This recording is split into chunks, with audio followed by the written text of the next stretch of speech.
অসমৰ বাবে এটা খুব দুৰ্ভাগ্যজনক কথা। তেখেতে নিজকেই মিয়া সম্প্ৰদায় বুলি তেখেতে সম্বোধন কৰিছে আৰু যিখিনি ভাষা আচলতে যিখিনি শব্দ তাত প্ৰয়োগ কৰিছে এইটো অসমীয়া জাতিৰ কাৰণে শুভ লক্ষণ নহয়। উঠি অহা প্ৰজন্মই এনেধৰণৰ মহিলাৰ মুখৰ পৰা এনেধৰণৰ বাক্য শুনাটো অতি দুৰ্ভাগ্যজনক কথা। গতিকে আমি সদুত আই আহোম ছাত্ৰ সন্থাই ধিক্কাৰ জনাইছোঁ আৰু প্ৰশাসনক ইয়াৰ ওপৰত বিহিত ব্যৱস্থা গ্ৰহণ কৰিবৰ বাবে আমি আহ্বান জনাইছোঁ। কিয়নো তেখেতে যিহেতু নিজেই ইউটিউবাৰ হিচাপে তেখেতে এই কথাখিনি দাঙি ধৰিছে, গতিকে তেখেতে এই কথাখিনি দাঙি ধৰাৰ লগে লগে সমগ্ৰ বিশ্বত এই কথাটো বিয়পি পৰিব।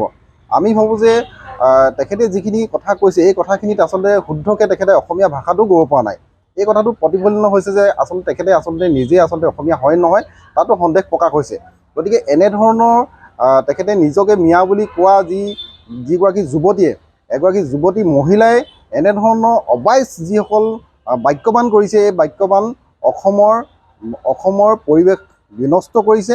উঠি অহা প্ৰজন্মৰ এনেধৰণৰ বাক্য শুনি আচলতে তেখেতলোকে কি পৰ্যায়ত তেখেতলোকে চিন্তাধাৰা কৰিব, এই কথাটো অতি চিন্তনীয় বিষয় হৈছে। গতিকে আমি সদুত আই আহোম ছাত্ৰ সন্থাই ধিক্কাৰ জনাইছোঁ আৰু গৰিহণা জনাইছোঁ আৰু প্ৰশাসনক ইয়াৰ ওপৰত উচিত ব্যৱস্থা হাতত লৈ যাতে ভৱিষ্যতৰ দিনত কোনো ইউটিউবাৰ বা কোনো যুৱক যুৱতীয়ে এনেধৰণৰ যাতে অশ্লীল বাক্যবান যদি কৰিব নোৱাৰে তাৰ ওপৰত ব্যৱস্থা গ্ৰহণ কৰিবলৈ আমি অনুৰোধ জনাইছোঁ।